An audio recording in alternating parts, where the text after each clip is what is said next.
Israel और फिलिस्तीन के बीच चल रहे युद्ध ने भारत में 5 राज्यों के चुनाव का रंग फीका कर दिया है। चुनाव बेमजा हो गए हैं। टीवी के पर्दे पर एक बड़ा समय इस युद्ध की भेंट चढ़ गया है। युद्ध होता ही ऐसा है जिसमें सब कुछ भेंट चढ़ जाता है, मानवता तक नहीं बचती। पहले 15 दिन पितृपक्ष ले गया और आने वाले 9 दिन देवी के नाम आरक्षित है। कांग्रेस ने पितृपक्ष में अपने प्रत्याशियों की सूची का ऐलान न कर इस रंग को और बेरंग कर दिया। वहीं 5 राज्यों के विधानसभा चुनाव को लेकर भाजपा ने 2 महीने पहले ही अपने प्रत्याशियों की पहली सूची मध्य प्रदेश में जारी कर दी थी। फिर छत्तीसगढ़ का नंबर आया, फिर राजस्थान की बारी बाद में आई। तेलंगाना और मिजोरम विधानसभा चुनाव में भाजपा की ज्यादा दिलचस्पी है नहीं, क्योंकि इन दोनों राज्यों में भाजपा के लिए कोई ज्यादा गुंजाइश है भी नहीं। पैर रखने की जगह ही मिल जाए ये ही बहुत है। स्थिति यह है कि मिजोरम की ओर तो अब तक प्रधानमंत्री श्री नरेंद्र मोदी और केंद्रीय गृह मंत्री अमित शाह ने झांका तक नहीं है। इन विधानसभा चुनावों में रंग उभरने से पहले ही इजराइल और फिलिस्तीन के बीच जंग छिड़ गई। भारत सरकार अब इस जंग में व्यस्त है। चुनावों के लिए समय निकालना कठिन हो रहा है। वहीं सत्तारूढ़ भाजपा के लिए सबसे ज्यादा महत्वपूर्ण मध्य प्रदेश और राजस्थान में सिंधिया फैक्टर गले की फांस बन गया। राजस्थान में भाजपा पूर्व मुख्यमंत्री श्रीमती वसुंधरा राजे सिंधिया को विधानसभा चुनाव से अलग रखना चाहती, लेकिन वो है कि अलग होना ही नहीं चाहती।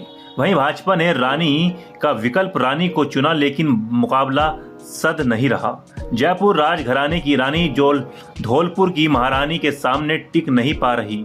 प्रदेश भाजपा का एक बड़ा धड़ा वसुंधरा राजे के साथ खड़ा है। वसुंधरा राजे से भाजपा की विरक्ति की वजह क्या है ये कोई नहीं जानता, जबकि भाजपा की जड़ों में सिंधिया खानदान का बहुत खून पसीना लगा हुआ है।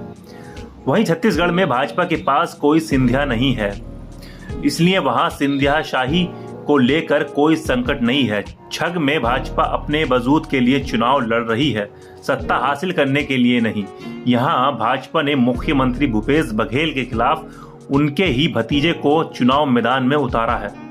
वहीं भाजपा के पास कोई और प्रोधा है ही नहीं। पूर्व मुख्यमंत्री डॉक्टर रमन सिंह पहले ही निराश हो चुके हैं। 2018 के विधानसभा चुनाव में डॉक्टर रमन सिंह की कथित लोकप्रियता की कलई खुल चुकी है। पिछले 5 साल में छग में भाजपा का चर्चित ऑपरेशन लोटस भी कामयाब नहीं हुआ। भाजपा को छग कांग्रेस में ज्योतिरादित्य सिंधिया जैसा कोई विभीषण नहीं मिला। वहीं आम आदमी पार्टी को भाजपा से दिल्ली में भी लड़ना पड़ रहा है और दिल्ली के बाहर भी आपके 3 नेता जेल में हैं और इनमें से 2 तो स्टार प्रचारक हैं। मनीष सिसोदिया और संजय सिंह की कमी आम आदमी को खल रही है। पंजाब के मुख्यमंत्री भगवत सिंह मान उतने प्रभावी साबित नहीं हो रहे हैं, इसलिए इन तीनों राज्यों में आप न गुजरात दोहरा पाएगी और न पंजाब। भाजपा में मध्य प्रदेश के मुख्यमंत्री श्री शिवराज सिंह चौहान के फिनिक्स अवतार ने भी भाजपा की मुश्किलें बढ़ा दी हैं।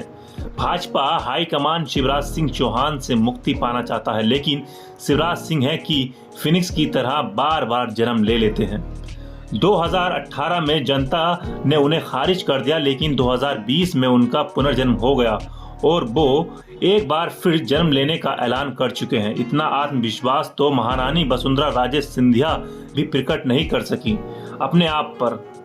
मजे की बात तो यह है कि चौहान हो या वसुंधरा राजे सिंधिया या ज्योतिरादित्य सिंधिया, तीनों संसदीय ज्ञान में अपनी पार्टी के वर्तमान भाग्य विधाताओं से ज्यादा अनुभवी हैं। शिवराज सिंह चौहान 1991 में संसद की सीढ़ियां चढ़ चुके थे। वसुंधरा राजे ने संसद की सीढ़ियां 1989 में चढ़ी थी, जबकि ज्योतिरादित्य सिंधिया भी 2002 में सांसद पहुंच चुके थे।